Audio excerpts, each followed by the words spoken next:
And so then I guess just because you're in such a rural area, Yes. and so you found it online, Mhm. so you started to touch on it, but I want to get a full answer.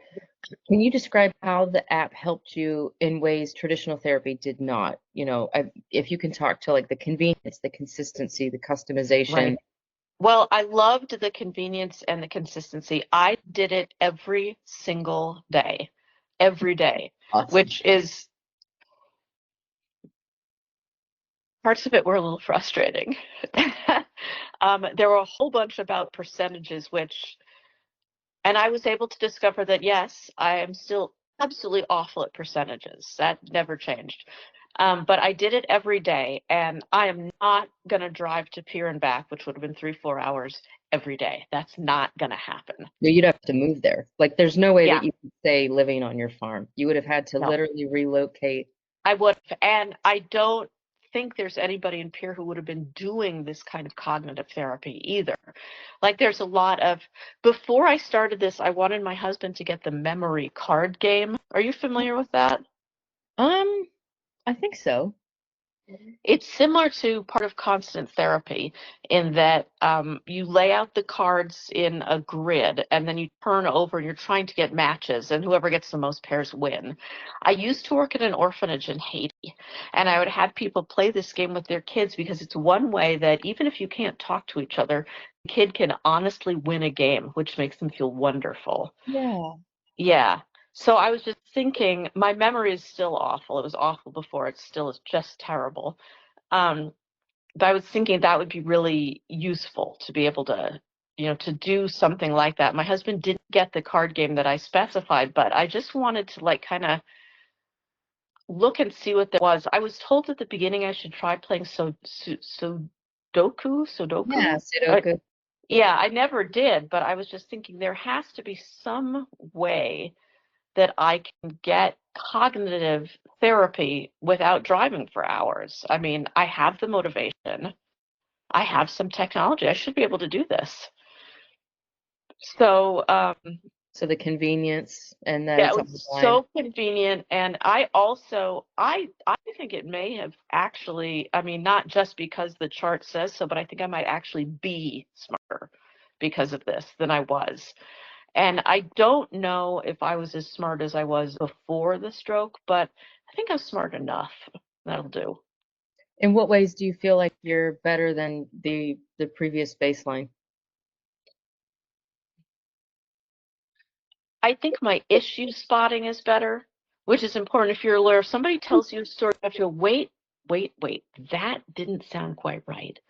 And that's a lawyer thing. And you probably have that as a doctor. If somebody comes in limping and says, "Oh, my ankle's killing me," and then they say, "But I get these twinges in my hip," and then they're back to their foot again. You're like, "Wait a minute, maybe this is spinal." Mm-hmm. Um, yeah, so that's the kind of thing we have to do, that kind of issue spotting. I might be better at recognizing faces than I used to be. There's an element of Really it might be, yeah. There's no real definitive way for me to prove that here. I yeah, know I got a little better at it on constant therapy. That's never been my personal strong suit. interesting. Um, but yeah, just I felt, and I think one of the things that really helped me between this and the neurological testing is just confidence. I mean, at this point, after I had the stroke, somebody could say something really stupid, and I would say to myself, huh, that seems like maybe not the smartest thing to say. But now that I've had this, I'm like, I think what you just said is not a smart thing, and I'm probably right. I'm probably right. So I found that really helpful. Just it's a huge confidence boost to feel more confidence in your opinion or your view of things. Which impacts your mood and It probably does. alleviates the anxiety, the anger, the depression, like all of the things It that, really does help, yeah. And yeah. also, it's just the confidence, like, I have often thought that I would be of use in my primary area of law, and now I know it. I'm sure of it, that I would be incredibly useful doing that. And I feel a lot more useful and needed to do it. So that was really helpful. Um, let's see. So you spoke a little bit about some of the specific features. So it sounds like it's daily exercises and then the progress tracking. That was I did kind of, it daily, yes. yeah. because there's probably a lot of patients that maybe only do it when they feel like it, or because and it happens. Sometimes you wake Right, up and you feel so defeated you don't do it. right. Um, I so you did it. forced myself to do it every day, and sometimes I actually felt a little bit better after doing it, like, huh, maybe I'm not completely ruined in this area after all. Yeah. So what, like you did it for like what, like 10 minutes every day? Or what Mm-mm. was your kind of, what was your Well, I cadence? did it till it said I was done every day, which was typically like 30 to 45 minutes, I think. Wow. Yep, every day. So you did it for 30 to 45 minutes. How did you, Until it said I was finished. yeah. If you could give other patients advice, like how did you make yourself do it every day? That's a really good question. Well, part of it is just I've been that kind of person my whole life.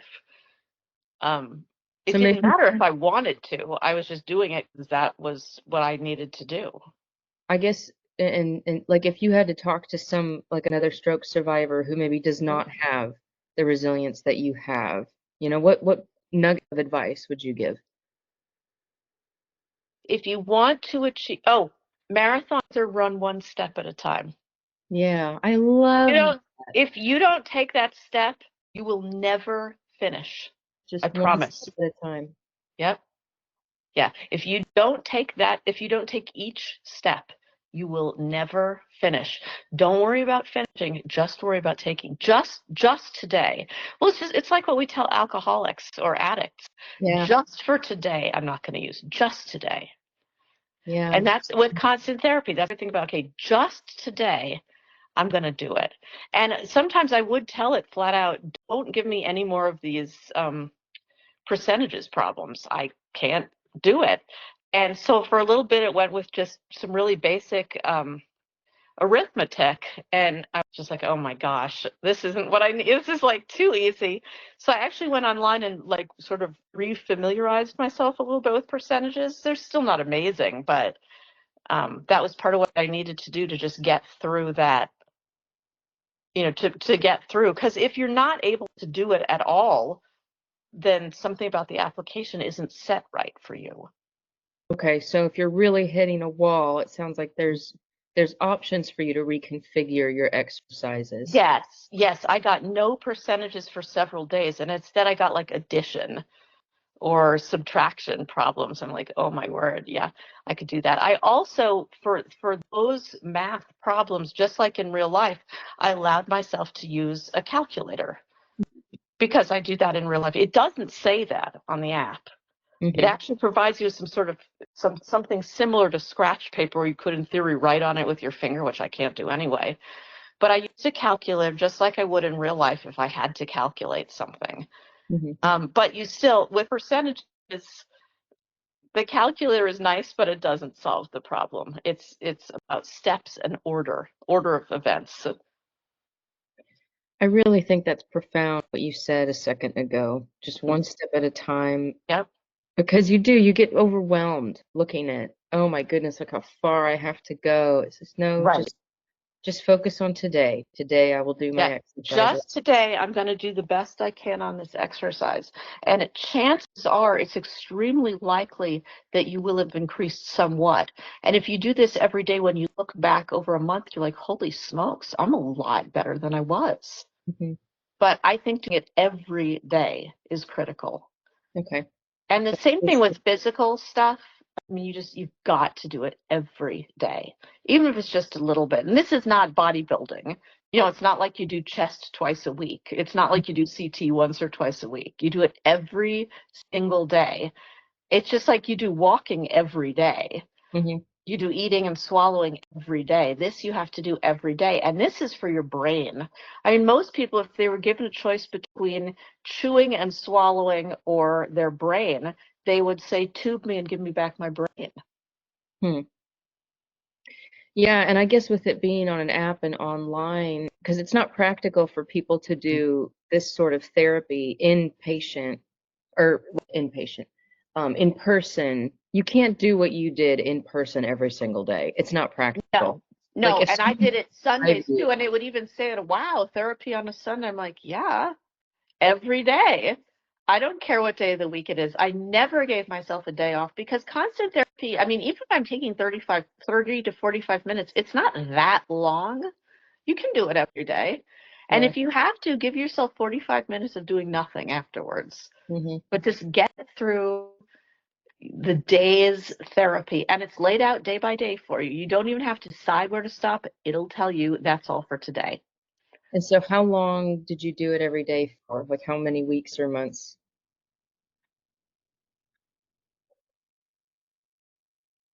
That's a good question. I think I did it middle of January to middle of April. It'll show on my report, but I can't remember. I think it was like 6 to 8 weeks. I didn't do it super long. I stopped doing it after I got the second neuropsychological test, which showed that I was, well, you never can recover from a stroke, but it showed that my intellect was sufficient for somebody like me. Hmm. Okay, so it sounds like you did about 3 months, January, February, March, April. Yeah, three and a half-ish months.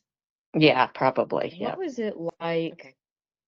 getting your license back? What was it like that first day Well, back? part of it is I have my license. I don't have clients. I have one client Or excuse me, because I live in Superior.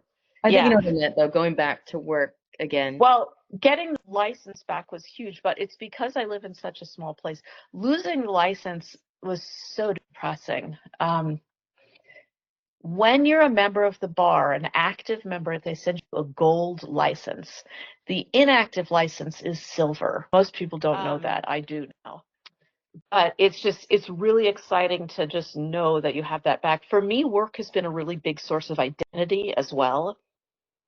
And you probably have that too, Danielle. I mean, when Oh yeah. people ask, what are you? You're like, well, I am a doctor. You don't just say, I am a housewife or I am a mom or whatever. It doesn't, yeah, you're those things too, but that's not what you personally are. Yeah, So for me, being an attorney, an active attorney again, has been a really, really big deal. absolutely. Yeah. Um, and you've said a lot of very encouraging things for other people who've unfortunately suffered strokes. Yeah. Mm. Any other kind of final words or advice that you would give to other people who've had a stroke as someone who's recovered? Well, I I wouldn't say recovered, but I'm somewhat functional again. And I think a really big thing is if anybody tells you stubborn or calls you stubborn, you get right back in their face with the same aggression with which you survived this and you said, I am, and aren't you lucky? Right? Right. Because if I was less difficult than this, I'd be dead. It's very simple.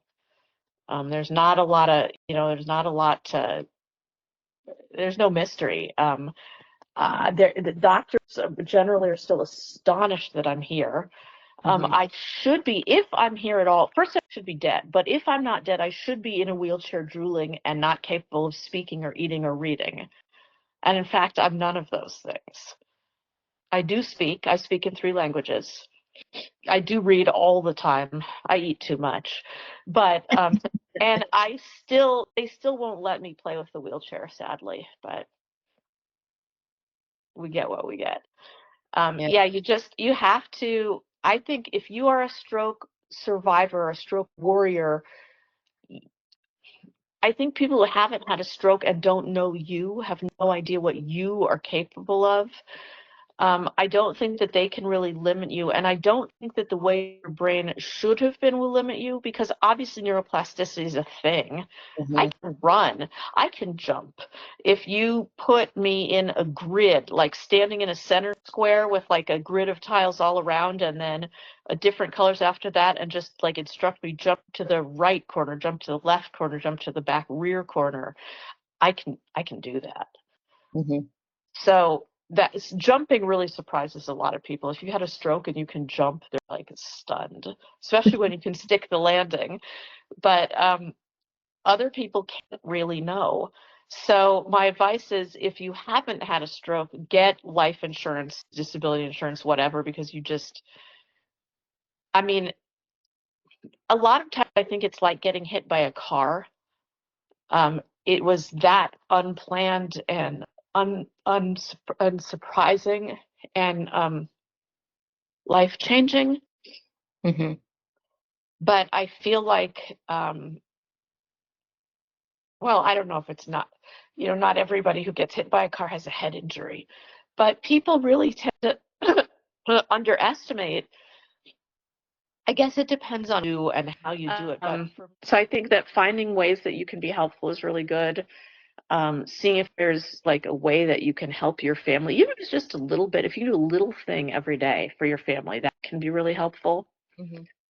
Um, but yeah, just like doing what you can for yourself. And I think CT is a big part of that. Doing something intellectual every day that pushes your brain every day is critical, because it's nice to have a functioning body, but it's more important to have a functioning brain. You need it. Yeah, absolutely. Well, thank you so much for taking the time to do this interview with me. Absolutely. Yeah. And Yeah. I would look forward to see these things coming out. I do think that people just need to know that it is one step at a time, and they all add up Hmm. at the end. But if you're not going to do anything, I mean, if I had done nothing, I would probably still be bedridden and not knowing how to read things on my e-reader and stuff like that. I've required this to happen.